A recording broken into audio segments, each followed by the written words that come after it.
All right, what's up, guys? Welcome back. We have another edition of our special edition episodes of Movies and Shakers Unlimited, known as Sdcc Peeps. My Sdcc Peeps. I'm your host, Brandon Troy. As you saw in the promo posts from, I suppose, yesterday, we have some terrific guests on with me today. We've had folks in prior special edition episodes, whether they've been fellow journalists, whether they have been in the industry as artists. I have yet another group of some impressive journalists joining me today. So let me introduce each of them for you, okay? Give me one moment. So first up, I want to introduce Aaron Nabus. What's going on, man? How you doing? Good, man. How are you? Thanks for having me. Absolutely, man. All right, and let me bring on an additional guest. Give me 1 second, folks.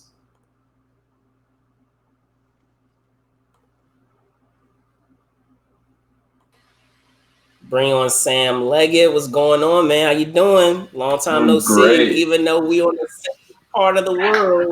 Hey, what's going on, man? Thanks for having me over, dude. Absolutely. All right. So, gentlemen, thank you so much for being a part of this special edition episode. For many of you guys that have been seeing all the other episodes that I've had for Sdcc Peeps, as you well know, this week is Comic-Con week officially. That wasn't the case last week when we were still starting up with these episodes. But for those of you that are not familiar or that you're not aware of the reason behind these special edition episodes. Wow, I can talk today again. Is the reason is that with Comic-Con, there are awesome elements to it: the programming, the panels, the announcements, all of those things. But another awesome component of it is the fact that you have some fellow folks out there that have the same interests as you, and you almost create a whole other family that you hang out with over the course of this 1 week out of the entire year. I know a lot of for some folks it's just Wednesday to Sunday, but I for all intents and purposes, for me it's a week because I dedicate that entire week to hanging out on the West Coast in San Diego. So with that being said, let me introduce each of the folks that I have here with me. I have, as I said, Aaron Nabus. We go back, Aaron.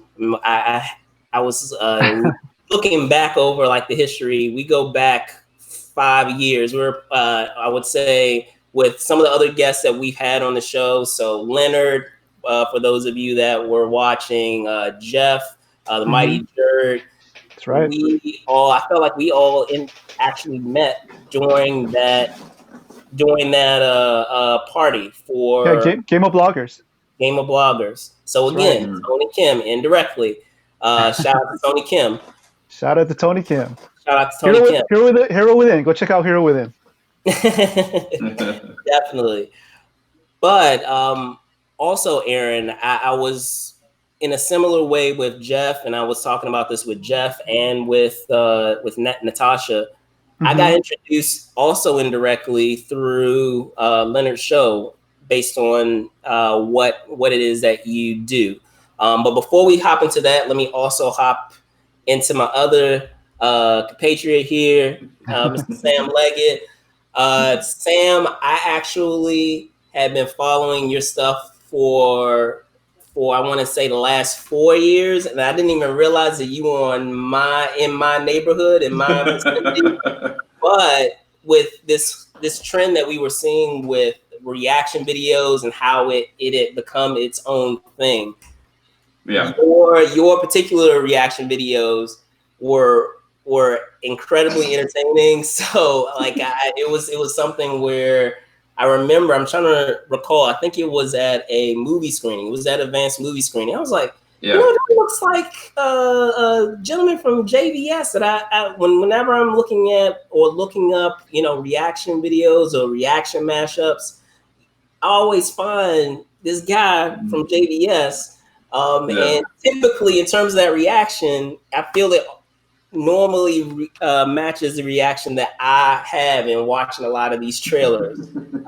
So I felt a fellow mutual reaction, soul, spirit, what have you, and checking out all these awesome, you know, trailers to all these fandoms that I have with these films. So with all that being said, gentlemen, Aaron, can you talk to your project with Hall H, and for those that are just being introduced to it now, what it entails? Sure. We're sort of an ironic website. We have halh.com, but we don't really cover Hall H. Um, our sort of MO is to sort of give the Hall H treatment to the artists in Artist Alley and small press. So we sort of tout ourselves as the voice of independent creators. So that's how we fashion our podcast, the Hall H Show. After we talk to a lot of pretty much independent creators in the pop culture scene. It could be comic books, it could be tattoo artists, rappers, poets, photographers, and so on. So anybody that's within the pop culture world and that's independent is who we love to talk to. Definitely, and Sam with JBS and as I said, that trend that started to spark that is continuing to evolve as we speak with such a diverse community. Can you talk a bit about that and hopping on this part of this trend? And I feel like you got on it before it really caught fire, and it was able to take you to the next level. So can you talk a bit to JBS? Yeah, I appreciate you for having me again. Initially, when I first started, I really kind of just was like geeking out on certain shows that I would love, and then I kind of was like, there's certain like shows I really like, am just like really excited for and passionate about, and I think The Walking Dead was one of those. And I started kind of like reacting to the trailers and then to the episodes, and then it just started to take off, like to the point that there were certain notable reactors that were just kind of sparking out of nowhere. And it definitely put me on a very interesting plateau and platform moving forward. The issue really kind of came in was that there was so much content to react to that either one, you would just kind of like dry yourself out, or you would get like hit with copyrights and all this kind of stuff.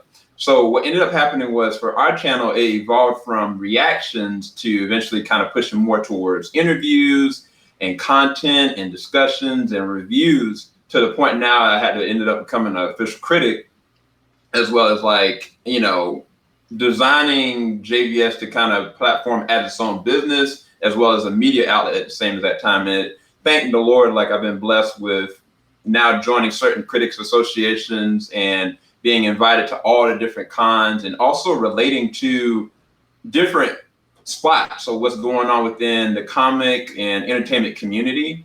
And I think that that's where things just got very interesting now, where it's like, I love interacting with my fellow older, reaction community, but even more so now, like anybody that is content creator, that is a director, that is a designer, that is a music artist. And then what we're doing now, which is discussing and like gushing over things and possibilities. So it's definitely evolved since where we first started to now. It's even actually sad because I can't really do as many reactions like I used to for copyright reasons and just from time, but it is a very amazing time all around for entertainment right now.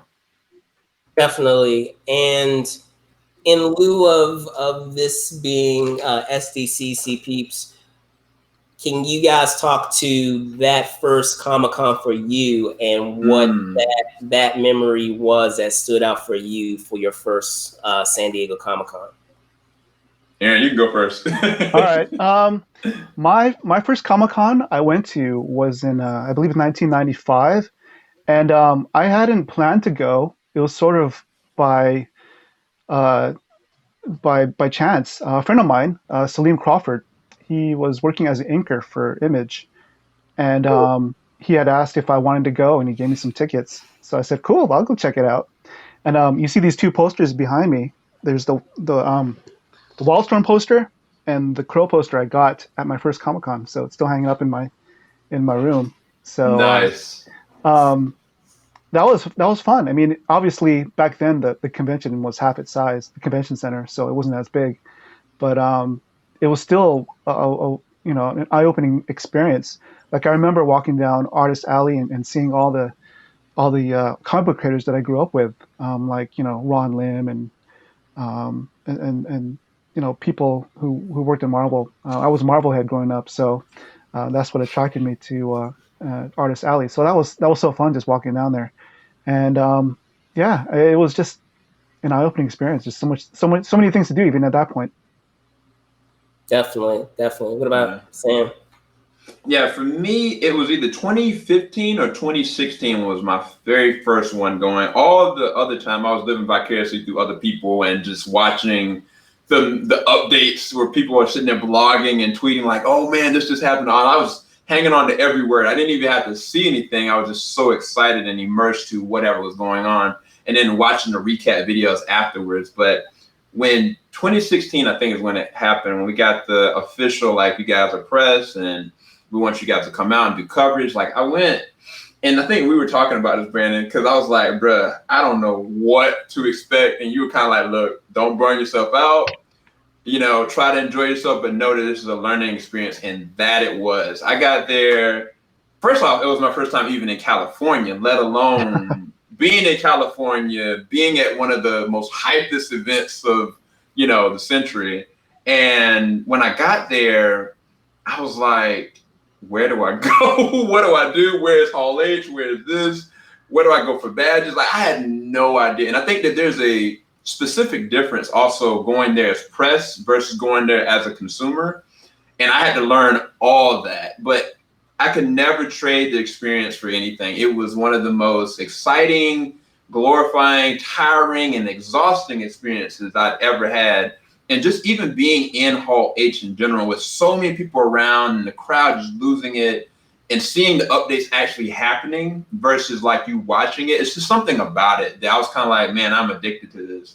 And even going down to the ballroom is very different than going to like the normal like local conventions that I'm used to going to, like New York Comic Con or even Awesome Con around here. Because I was like, yo, like, I'm seeing like this amazing artist that I've loved for years, and like they're introducing this, And I think that something about that magic in just being there versus actually hearing about it or even seeing it through a vlogger's eyes is so much different. And I would recommend anybody that's never gone, when we finally get to go back, you gotta go. You never go. Absolutely. And I don't even think I talked about this on any of the other special edition episodes, but my first Comic-Con was in 2009. I'll never forget it because it was a learning experience. And that's why I was sharing all that information with you at the time, Sam, and you will appreciate this also, Aaron, because that first year, I did not stay in downtown because I had done all this research prior of like making sure that I save as much money as possible. So I found a place in El Cajon. I will never forget. You're laughing because you know how far it is from right. San Diego. It was like 45 minutes on a trolley every single morning. And the trolley doesn't start until like 4 a.m. So like, yeah. So I like forget about like camping out, at least at the time when I was going as an attendee, forget about all that. Cause that was, I mean, mind you, at that time, that's when it was just starting to get crazy with the ones, I feel, because that year, I won't forget also is that I got my ticket in June, which is unheard of for Comic-Con. Right. And I got it on the website before they started partnering with Epics and all that. That didn't come until later. That didn't come until later, Sam, until they crashed the site because it was too much. Didn't handle the amount of people coming in to purchase tickets. But yeah, no, I remember all of that stuff. And I also remember it too because in doing that research, one thing that was suggested was to join, if you're going out there by yourself, because the 2009 was my first year and I went by myself. Mind you, I found in retrospect that I didn't go there by myself because we'll have her on another edition of these episodes. Marlene was actually there. Marlene and Lisa, that was their first year also. So be on the lookout for that. I'll have them on a different show. But anyway, I digress. I went to San Diego my first year in 2009, and I won't forget it also. Aside from the commuting aspect, I won't forget that I had reached out to a lot of the fan groups that were out on social media because it was suggested, if this is your first time, let folks know, hey, do you have any suggestions about some things that I can do so that way I can enjoy this first experience? And then out of the blue, there was a random attendee that reached out to me and said, hey, so I got tickets for advanced screening for this film called District 9. You interested in going? It's like, yeah. And he's like, yeah, they're just gonna have like a little introduction with Peter Jackson and the star, and then like no one's ever seen this movie yet, so it's like really hush hush. So we went my first year at San Diego Comic-Con. I saw District 9 before anyone else did. I will never forget it. I mean, obviously you have other years that follow that where I can think of other things. 2010 with the Avengers thing and the unfortunate eye incident. I will never forget. I was in that room at the time. But all types of things, whether it's like even the Batman Superman first announcement, Batman versus Superman. I was there in the room. So jealous. I'm so jealous. Oh my God, bro. So yeah, there's so many things that come to mind, and even too, in kind of appreciating what you're saying, Sam, is I've been on it from both ends, so it's been fascinating to deal with both journeys, whether it's on the fandom side as an attendee, which I did for a couple of years, and then after that, moving over on the media side and what that looks like. Because it's as you said, it's a completely different animal, all of itself. It is not a race, it is a marathon. Definitely. Speaking of marathons, I averaged probably 40 miles for the whole week in terms of walking. What? Wow. Oh, we didn't even jump into that with Aaron. The whole Sdcc fit hashtag and making sure that you are con fit for the show, because that is a real thing. A lot of people take that for granted. The idea that you have to have a level of fitness to be able to survive that week. It is very true. Like there's certain equipment that's necessary in order to survive your time at Comic-Con. As you said, it is very fun, but especially if it's your first year, it can be quite intimidating because it's so overwhelming with so much stuff that you as a fan would want to do all at once. Yeah. So it's kind of like a situation where you always hear about, kids with Disneyland. So, or Disney World, similar thing. They're seeing all these rides and all these things that they want to get on, and they end up having like I hate to say it, they have like a breakdown where they like just start getting really upset and having like like I want to do this, but I want to do this, and I want to do that, and blah blah blah blah. And you're like, for sure, man. That's so true. You definitely have to create a plan. You have to create a plan A, B, and sometimes even, believe it or not, a plan C. Definitely. So speaking to that, gentlemen, as I said, each of you are on that journalism and podcasting. Can you talk to that and what that has looked like for you in the past, and now what it's going to look like now that we're having this virtual edition? As it pertains to San Diego Comic-Con, I've enjoyed my interviews that I've done there for the Hall H show. I mean, going back to like 2014 when I first interviewed Dom Thompson, he's the founder of Poster Posse. I don't know if you're both familiar with Poster Posse. They do a lot of these tribute projects, but now they're doing license projects for Marvel and for other studios. But they have a lot of artists from around the world that contribute to their projects. So go check it out, posterposse.com. And then like in 2017, I interviewed. We did like a Comic-Con Fits podcast on Sunday, and then I had also interviewed Karma Savage, Urias from Black Heroes Matter, David Pepos, the creator of Spencer and Locke, one of my favorite comic books. And also another comic book that I love is Silver by Stephen Frank. I interviewed him in 2017. And then 2018, I had a bunch of awesome interviews with Rob Salkowitz, Arlen Schumer, David Schrader, Ming Chen. That was pretty cool. And of course, Leonard Sultana and Alyssa Franks. And then last year, I interviewed Carla Nappi. She's an independent comic book creator. Tim Ludi, both friends with Tim Ludi, right, Brandon? Shout out to Tim. That's right, Tim. And Michael Dooley, who's one of the judges for this year's Eisner Awards, and my friend Leo Partible, who's just a renaissance man when it comes to creativity. So every year I try to at least interview 4 to 5 people and spread it out, like maybe one a day, so at least I can have fun and go gallivanting and explore. So, but it's still a lot of work to network and plan out everything, because these people are trying to get things done at the convention also, and not to mention all the panels that we check out and we record video and we cover. So there's a lot of planning that you have to do for sure. So that's pretty much how it is for us at San Diego Comic-Con. But now that we're on lockdown, I've done a lot more Skype podcasts lately. So that's pretty much where it's heading. I may start to do some live streaming, like what you're doing right now. I may give it a shot, see how it goes. Cool beans, Sam.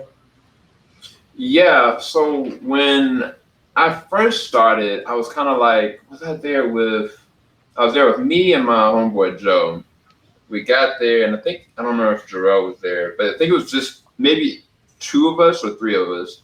I think Jarrell was there. Now you're saying that. I think I do recall Jarrell being there.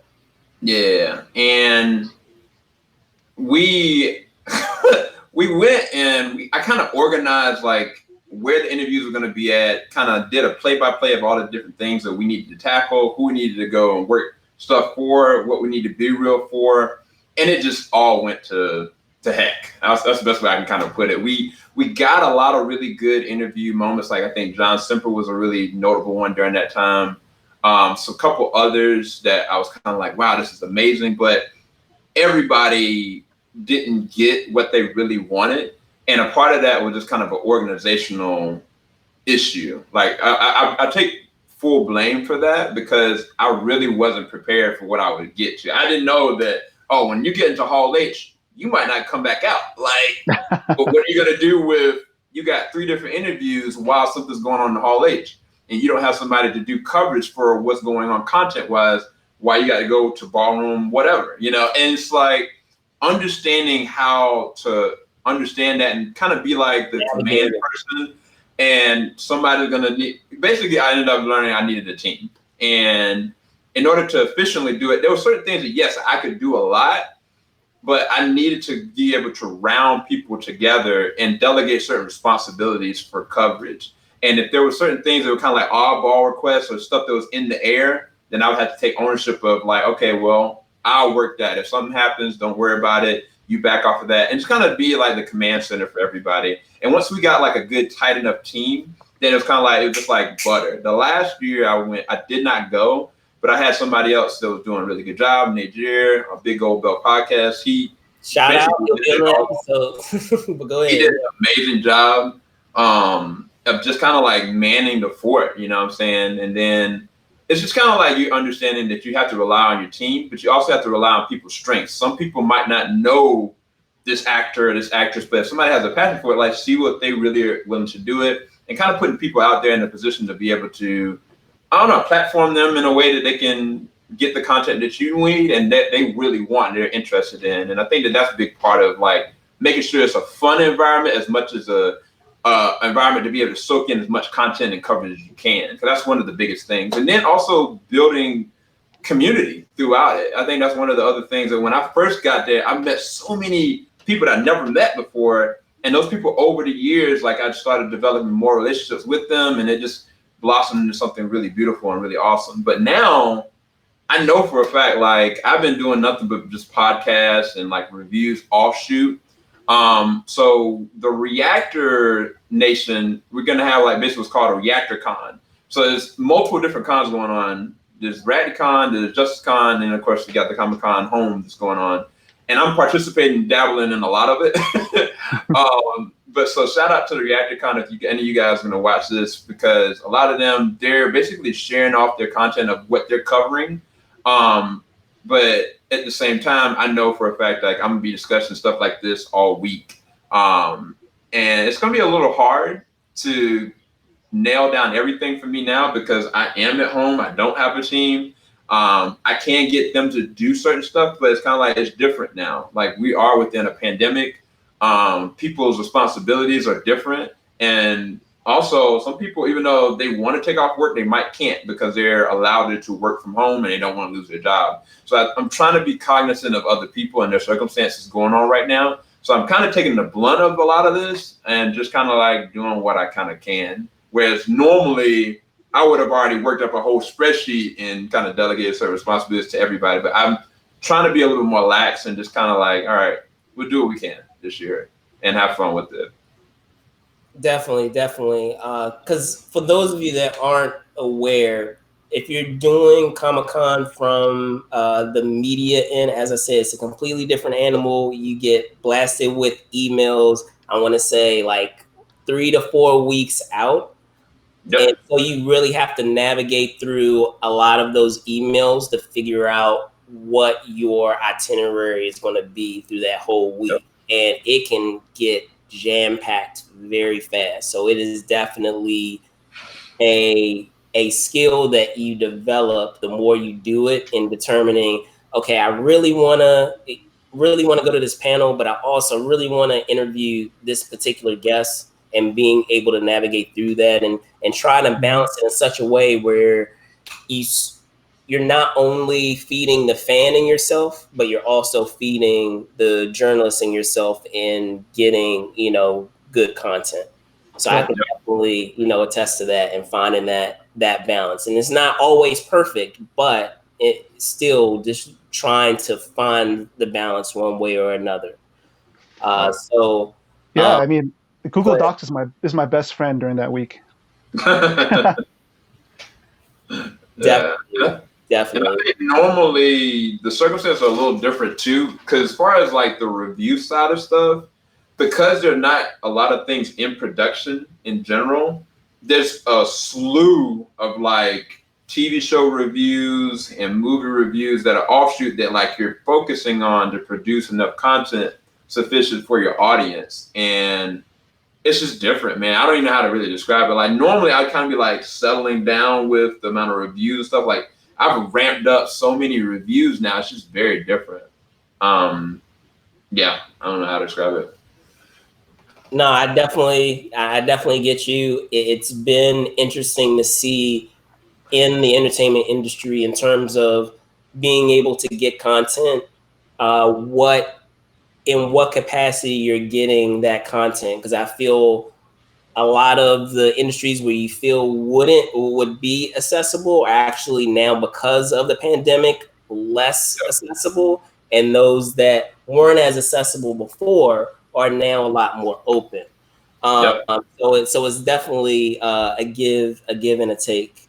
But with that being said, and talking about this virtual edition, have either of you already put together what that itinerary looks like? And is it going to be a similar thing? I know you said with your team, Sam, that you're really being cognizant of that, but maybe you personally, you're still doing that.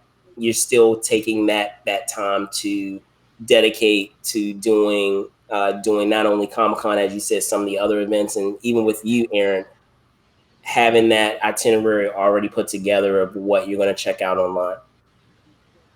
Okay. Oh, okay. Well, in terms of panels, I must have bookmarked on the schedule app maybe almost 90 panels that looked interesting to me. I sort of started whittling it down, but I mean, I the fact that you can sort of not have to worry about overlap, or not have to worry about, Jared said, I watched his episode, and he said not having to go from one end of the convention center to the other. You can watch these at your leisure pretty much. There's really not much of an impetus to be picky, but I am freelancing and working on some other things on the side, so there is still a time issue, but I think the panels will still be up even after Comic-Con's over, so you can still watch them when you want. But I did start putting together like a revised list, and I think I managed to bring it down to 20. So I think that was a pretty good job on my end. But in terms of me and my co-host Alex, shout out to Alex Benedicto.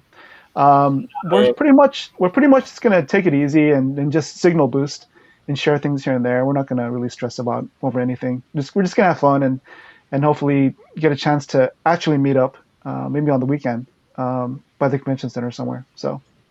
Yeah, and I didn't preface this when I started for those of you that are watching, but Aaron let me go to the other side. Aaron is in San Diego. That's right, I am. Looking on places, that would be torture.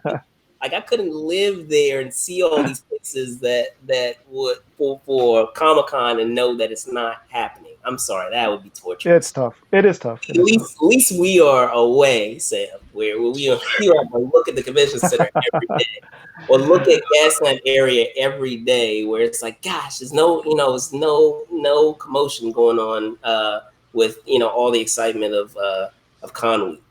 So I can't imagine. Look, Aaron, I'm trying to pre pandemic, I was trying to convince my wife, like, you know what, can we move to San Diego? Like, that's the realm of possibility in the next 5 years. Like, I know some people. We got some family, but yeah, man. Let me know. Man. I'll show you around town, brother.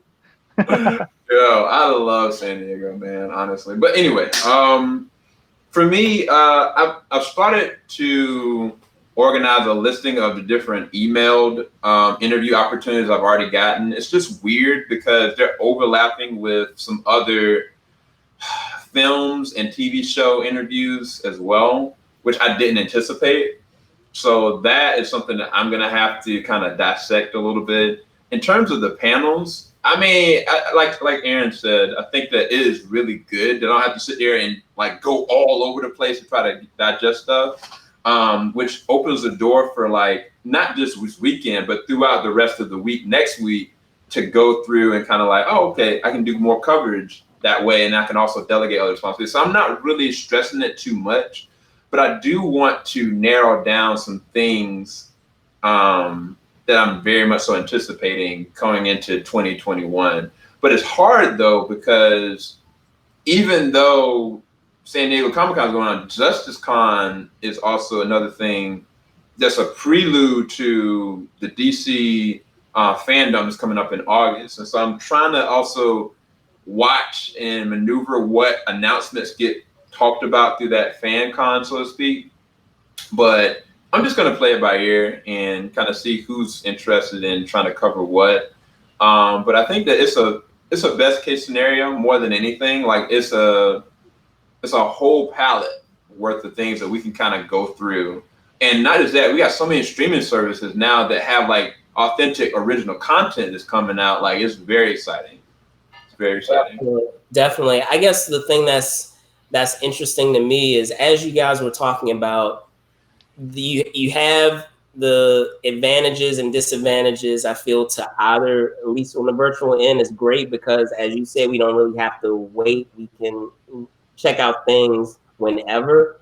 But at the same time, because of the fact that it's so accessible, I feel like we have studios that are now making their things even more niche than even they normally would be. Yeah. So now you're going to have to take another step to check out some of the stuff that they are offering, when now you could have just had it under one umbrella.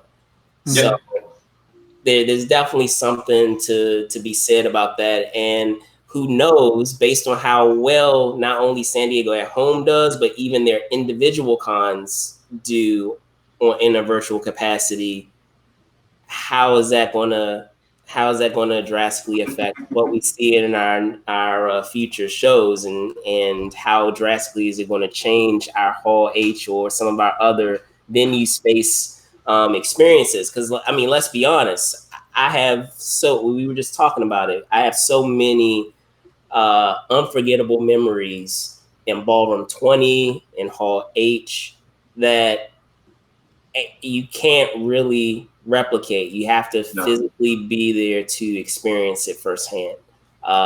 Seeing whether it's any of the comic book related properties, film properties, and seeing DC is well known for doing this. They'll expand the entire wall in Hall H with their intro when they're doing their segment of panels.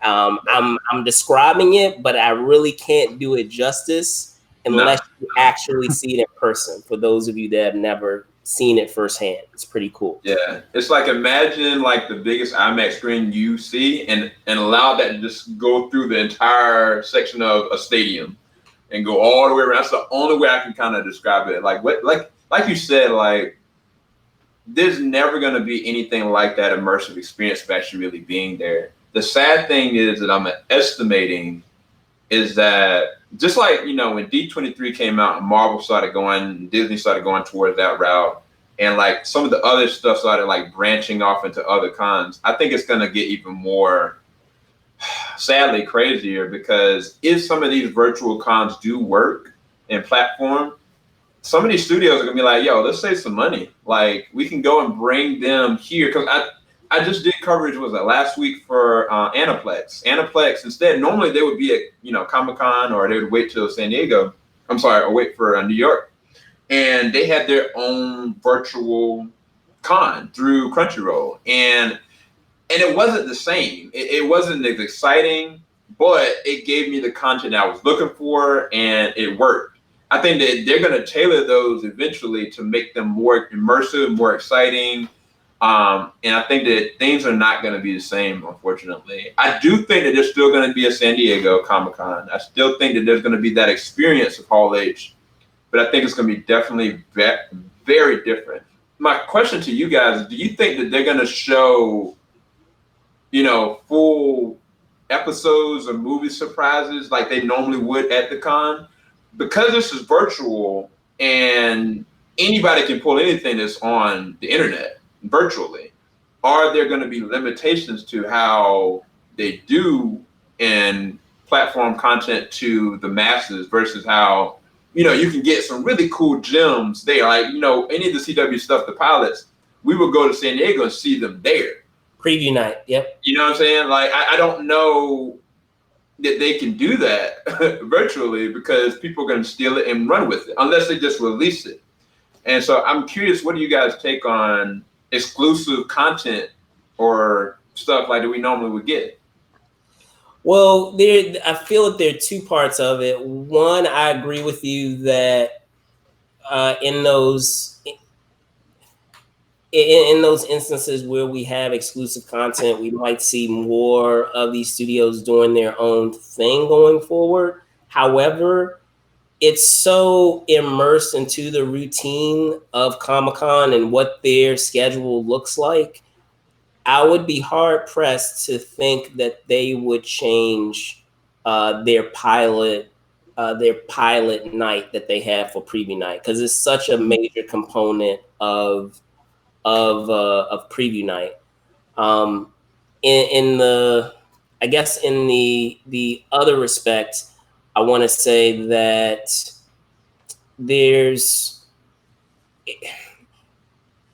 I would say that either for some types of programming, they may try to make it particularly niche just on a virtual capacity, but in other respects, they might just keep things the same, because it, as I said, is just so immersed into what they already do. I don't know what your thoughts are on it, Aaron. Yeah, I mean, just generally speaking, I'm glad that this virtual Comic-Con at home is going to be free for everybody, because I think it'll give the general public a chance to check out some of the high quality panels that CCI puts on. Even just the smaller panels, they're all really high quality. So I think it's important to note that this free experience is going to give people a chance to check out those panels. But talking about exclusive content from studios, I was kind of thinking about that, but seeing as how we don't really, that's not really our focus when we're at Comic-Con. The only thing I can say is maybe there's, if it continues to be virtual, maybe there's a sort of a higher tier people will pay for the exclusive content. I don't know. That's a good thought. Yeah. That's a really good thought. And I was going to say, to comment further on that, speaking, we were talking on mutual friends, Aaron, with Leonard and Alyssa. I think one thing that they brought up that would be interesting to see is we're seeing all these things, Sam, about all these studios doing separate events, but who's to say they might, pull the rug from under us and do something surprising, and they're just not announcing it or saying anything about it. Like, just because they're doing an event doesn't mean, just in the same way that we had B23, just because they have their separate event doesn't mean that they may not try to throw something that they did not announce at all in typical Hall H manner. Not announce something and just surprise people by saying, "Oh yeah, by the way, we have this little tidbit for you." For those of you that are interested, we may have like a clip from this film, or here's you have Vimeo out there and a lot of these other platforms. Here's a Vimeo link so that way you can check out this film, or this film is going to be immediately available now. Like, with the announcement they were making with what is them brain farting on it, New Mutants. So who knows? Yeah. I would literally geek out if they were just like, they brought out on John and it was like, okay, well, we got an exclusive preview for A Quiet Place 2. You know what? Scratch that. We're gonna just allow it's coming to VOD tomorrow or something like that. Right? We really don't know. What is going to happen. This is a very exciting time. And I think, to your point, having it free, Aaron, a lot of people felt like San Diego is something that's unattainable. Because I felt that way for years. Never attain, Yeah, and it's kind of like for them to kind of be able to see it and feel it a little bit, it might excite them to want to really actually physically be there. The only thing that I would critique is that I don't feel like they advertise it enough. I think that they really should have had like commercials and stuff. Yeah. Maybe they didn't have the budget for it, but even just going to their 50th anniversary, that wasn't really publicized a lot either. Yeah. And I think that if they would have for this, man, everybody would be so like pumped. And some people like legit were like, well, wait, what's going on with San Diego? I thought they canceled it. I was like, no, it's free. And he's like, really? It's free? People didn't know. Like, people didn't know. And it's kind of like it falls on us almost to let people know. But really, like, they should be just blasting this everywhere on all social media. Everywhere. If they can. But at this point, I don't know if it's too late to do. But yeah. But I was going to say, it is a bummer, too, because there were friends that, because I will admit, year after year, I end up becoming a tour guide for Comic-Con for friends that are back home that are going their first time. But it's all I enjoy it because as awesome as Comic-Con is, there's nothing that replaces going the first time. So I like to vicariously live through that experience for them experiencing a lot of these things for the first time. So it's pretty cool. But it's a bummer because there were some friends that were going this year, and this would have been their first time going to Comic-Con. So, oh man, really they ended up getting tickets, but the caveat being that they didn't cancel their tickets, so they are going to go next year. Okay, cool. So they still will be able to experience it. It's just on hold for a year. That's all. Yeah. So seeing as you're the tour guide, what restaurant are you going to take them to? The first restaurant here in San Diego. Gosh, so there are a couple of spots that we always have to hit, and it's a part of like the routine. And for those of you that have gone with me, you know what I'm talking about. Like, I have to have breakfast at Richard's Pancake House over Okay. in Gaslamp. Uh-huh. One day out of con week. I always have to hit up what is it, Micho's, because I love their gourmet tacos. I've been following them like forever. They used to be in what is it, Horton Plaza, which is not doesn't what is it doesn't even exist at this point anymore, at least in the capacity that it used to. Right, right. They used to have their own restaurant in the food court on the very top level of Horton Plaza of that outdoor mall. And then after a couple of years, they ended up getting. I feel like they got a spot like over on Fifth Avenue by Ghirardelli's, and after that, they ended up merging with the bar with what I think it's Stage Bar. I can't remember, but Stagecoach? No, something like yeah, that. Yeah. yeah. Or no, Atomic. I want to say it's Atomic.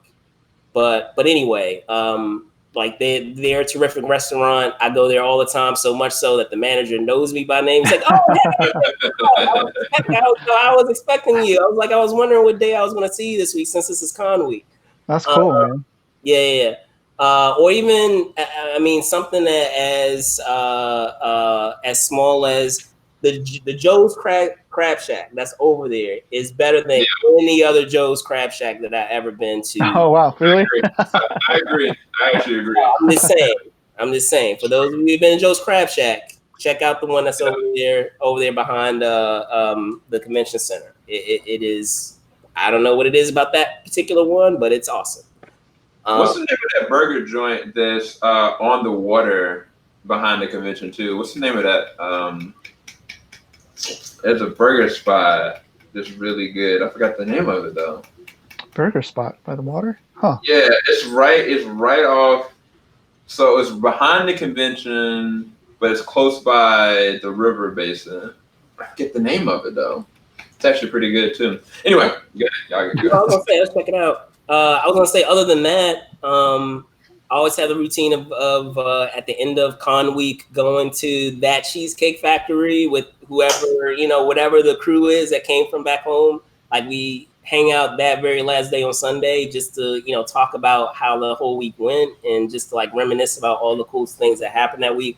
That's something that we made our thing every single year. Nice. I tried last couple of years. I've tried to go a little early to San Diego, and the reason being is the more you go to San Diego, as awesome as it is, you find that you're so enamored and encompassed within the routine of Comic-Con that you don't really get a chance to really experience San Diego in and of itself. So I try to give myself a couple of days before Comic-Con actually starts, so that way I can actually do a lot of San Diego things, whether it's going to SeaWorld or going to the zoo, or even hanging out, at some other, places that are on the outskirts of downtown of Gaslamp. So like Pacific Beach or La Jolla, because I like going to the beach that's there. So all those like small, minute things that you kind of take for granted in really experiencing everything that San Diego has to offer. I know this is kind of probably weird for you, Aaron, because most of these things I'm sure you probably take for granted. I know here for us, here in DC, like we take for granted that we have, the nation's capital and the White House and all those things. And people say, "Oh yeah, we're going to the Capitol. We're going to Miami." And we're like, "Yeah, that's." Dude, I want some crab cakes, man. Hey, there you go. So, but yeah, no, I miss all of that. The food, the energy and the excitement that surrounds it. So, also observing things being put up. That's and right. Wondering, what the final product is going to look like. So like, especially that Tuesday of walking, and I put this out, and I can't remember what group it was part of, San Diego related, Comic-Con related group, but just being able to go walk not the convention hall floor, but walk the convention center and kind of appreciate how chill and how quiet it is before that Wednesday or that Thursday when it's just going to be filled to the brim with people, where you could barely like walk from one end of the convention center to the other. Just appreciating those small things. I don't know for you guys. Well, I had a really good question, because you guys, I've only gone like past 5 years. You guys have gone a lot longer than me. How you guys are reminiscing on like legit emotions, and I'm just curious, like, because that's not our reality this time, how are you guys doing emotionally that we're not all there and things are effectively different? Yes, we're saving a little bit of money here or there, but the experience is not going to be the same this year for the first time in 51 years, I think. Yeah. So I'm curious how you guys are doing emotionally. I guess that it's not happening this year the same. I'll talk a bit. I'll let you go, Aaron. Go ahead. I'm sure it'll hit me way more as the days come, because I'm getting all these, like on Facebook. I shared a bunch of like on this day 3 years ago, and they're all Comic-Con related pictures. On this day 2 years ago. So and then I'm seeing all these other people share all their memories. So yeah, exactly. So but yeah, I mean, I usually take the whole week off and for Comic-Con. So that mental investment, I'm not going to be doing it this time, and it's weird. It's hard to explain. It's just it's like a part of me is just missing. I mean, it's really the camaraderie and the people that I've met, like Brandon, and hopefully I'll get to meet you next year. It's just the connections that you made throughout the years, and like Jeff said on his episode, it's like you only see these people once a year, so it's tough. It's way different than interacting online when you actually get to drink a beer with them and just shoot the shit and just catch up and just talk about whatever, not just about content creating stuff, but just personal stuff, and just catch up. I'm definitely gonna be missing that.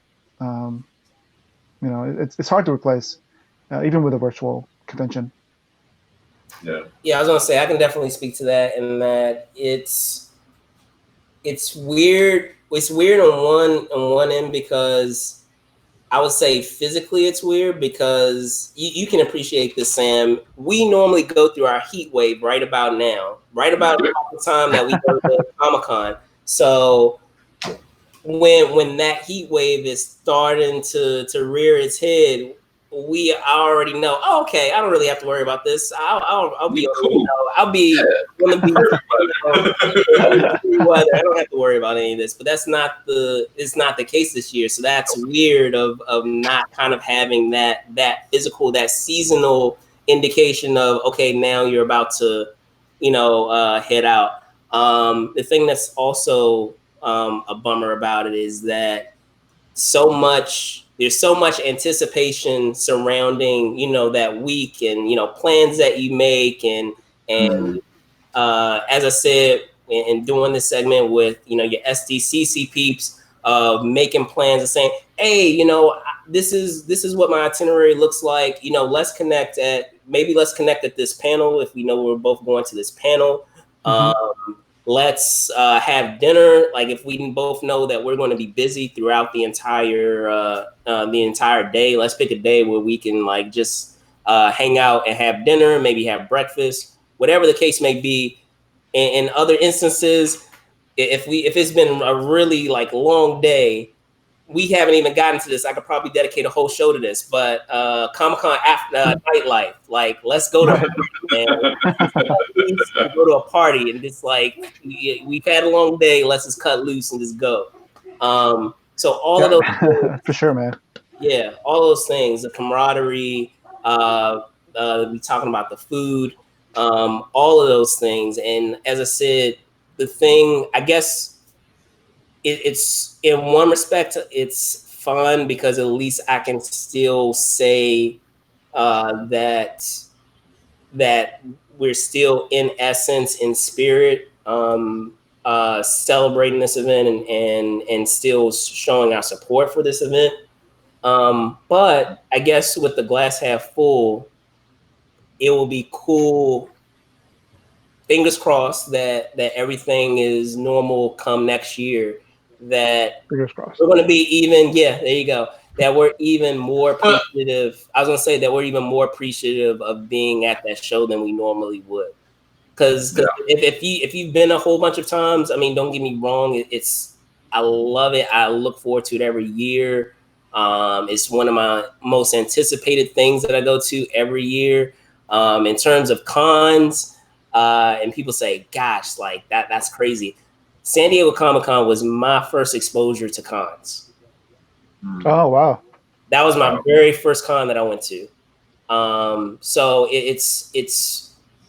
I feel that there will be a better appreciation for it in the event that we are able to go back in person come next year. Like it will be interesting to see the trends that the social media trends or what is it hashtags that come up of just people just being happy to actually be in the same space together, like after being away for a whole, I guess you say, whole 2 years at this point. Definitely. There's something to be said about that. You have folks from all over the world. I know we keep saying that, yeah, we're on the West Coast, we're on the East Coast. We have folks from all over the world. I've had folks on these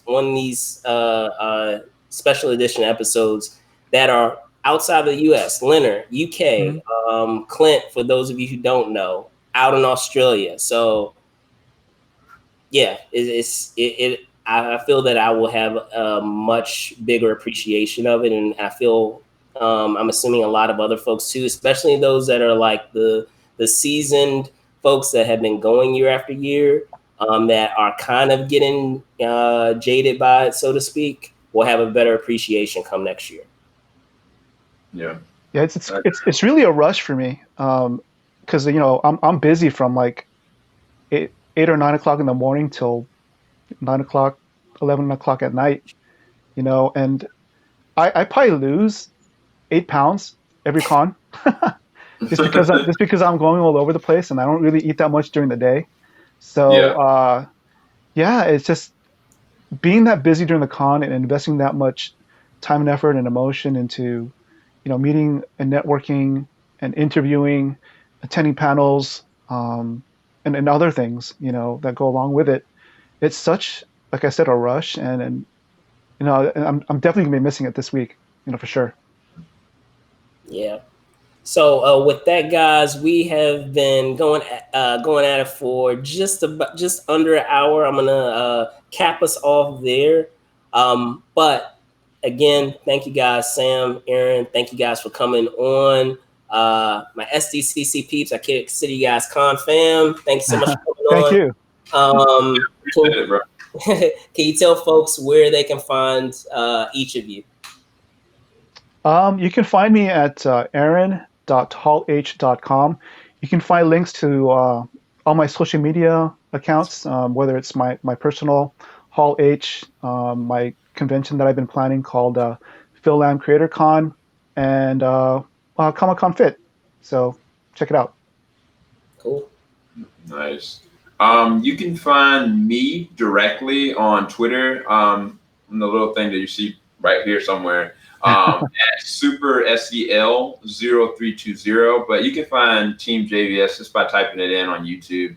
Type in just Team JVS, one word. Not JVC, JVS as in Sam. And if you want to, we also have a website, teamjvs.com, where we've been trying to push a lot more content there, but we do reviews, discussions, and we're going to have a lot of content coming up the next 2 to 3 weeks. So definitely go and check us out whenever you want to. Cool. And I realize, I apologize, guys. There's one thing that I had meant to ask before we end the show. And it may be really hard to do. So if you need a second, it's fine. Best Comic-Con memory. Best Comic-Con memory? Yeah. And maybe memories. Well, I'll preface it like this. Like, I've had a chance to be a fan, like a regular con goer, um, a podcaster covering the event, and I've gone as a an exhibitor. I worked a booth for Pixar artist Bobby Rubio in 2018. That was fun, and I was on a panel last year for Heroes at the Mic, so that was an awesome experience. But there's this one week, one period in 2016 that stands out to me because that Comic Con is special because when I was trying to finish up all my projects before the con, I had a few lingering projects, so I was late to the con because I was trying to finish up all my projects and turn them in. So I arrived late, but luckily I had reserved parking. But even then, by the time I got there at like 11 or 12, there was hardly any parking left. So my whole day got screwed because I had all these plans, right? But after that, things started to get better. My friend Tracy, hot nerd girl, she had texted me saying, "Hey, I got these tickets for Conan Con. Do you want them?" I said, "Okay, cool." So I ended up going to Conan Con without even planning for it. And then I was on my phone walking toward the convention center, and then somebody recognized my voice. And I had never met this person before, but he was part of the Comic Con Fit family. It was Kevin Walwyn. He does writing for Friends of Comic Con blog. So he's their editor in chief, I believe. But Okay. he had recognized my voice from all the videos I had been posting, because we sort of exchange messages on Twitter about working out. But so he follows me and he says, "Hey, are you Aaron?" I says, "Yeah, man. Oh, Kevin." So we took a couple pictures, and it was just such a cool moment.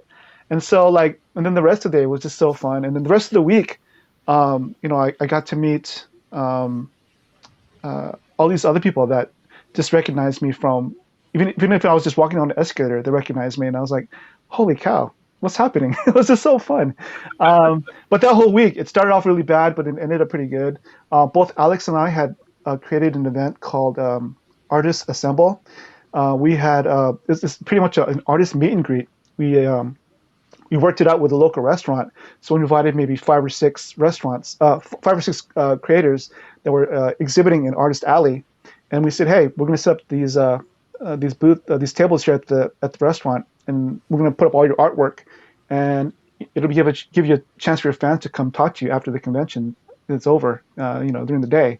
So that was such a fun event, and that's something that Alex spearheaded and he put together. So yeah, that whole week it started off bad, but it ended up like just probably one of the best cons ever for me. Definitely. And I was gonna say, like, for me, I guess it's gonna probably be plural.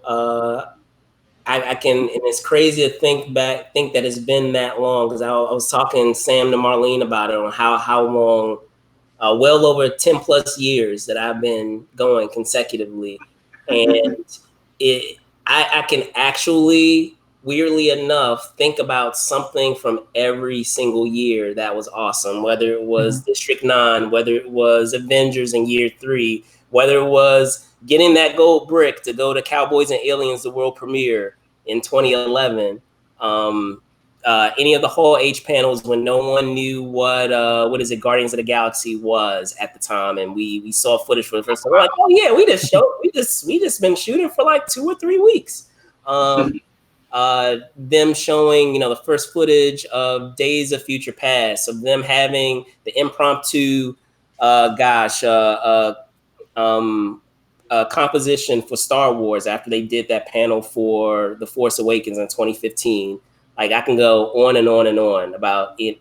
Something that was cool about every single year. But be that as it may, as I said, guys, thank you for watching this edition of Sdcc Peeps. Oh, I'm your. I don't think Greg got to go yet. Go ahead. Oh, my bad, dude. Whoa. No, so I'm gonna be really quick. For me, like any moment that I was in Hall H was just amazing, honestly. I mean, specifically like whatever Marvel, Disney, and Warner Brothers did, like from the past 5 years, has been from surprises to things I didn't expect, like just been an immersive experience that I can't even. It's way too many experiences for me to even go recall. But there's two other specific things that I did want to bring up.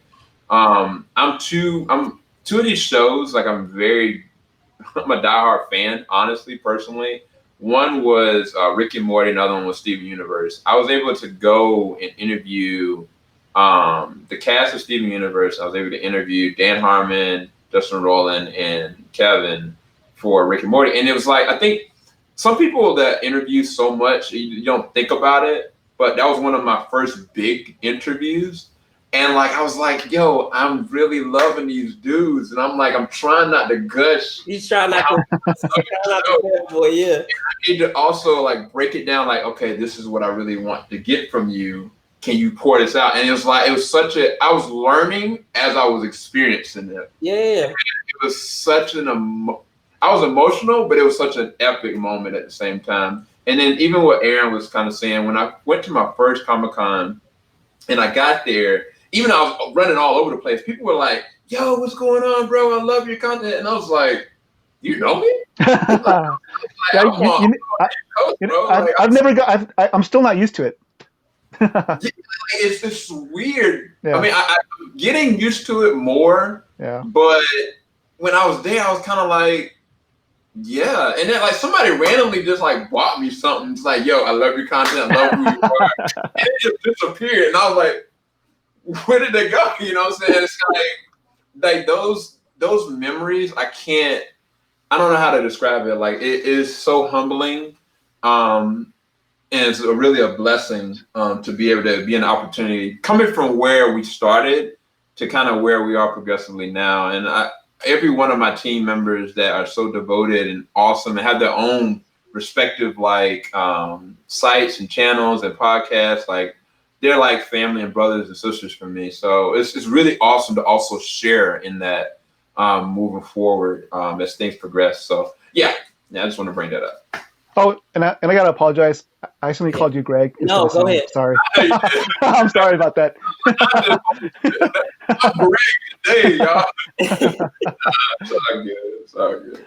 But no, I didn't even think about the Sam. Even talking to what you were saying, like I remember when they were doing Resurrection F and having the opportunity to interview the voice of Frieza and to interview the voice of Piccolo. And I'm like, nice. Oh my gosh, this is the voice. This guy does the voice of Frieza. I'm interviewing Piccolo. This is so cool. I'm interviewing Vegeta. So Chris Sabat, shout out to Chris Sabat, cool dude. But yeah, like they're all time. There have been moments of that where I can definitely second you, where you have an outer body experience where you're like, gosh, I love all of this person's stuff, and I never pictured in a million years that I would be, interviewing them on this project. But I mean, obviously, externally, looks like you're just having a regular interview, but inside, you're like, oh my gosh, this is so cool. Gushing. The kid in you is like, oh my God. With their 14-year-old self was like, oh my gosh, this is so cool. Right. Yeah, absolutely, man. So, but again, like I said, thank you guys so much. Thank you for taking the time out to talk Comic-Con, guys. As I said, this is another edition of Sdcc Peeps. We will have more as Comic-Con week continues, so be on the lookout for it. I'll try to put promo posts up. I'm your host, Brandon Troy, host and co-creator of Movers and Shakers Unlimited. You can find us on Facebook, obviously, which you're watching now, but you can also find us on Instagram at Movers Shakers Unlimited, Twitter, Move and Shake UNLTD. You can find me at Brandon Troy ENT on Twitter and Brandon Troy _ENT, of course, on Instagram. So with that being said, guys, thanks again for watching. Be safe out there. See you soon. Bye. Thank you. See ya. Bye. Thanks.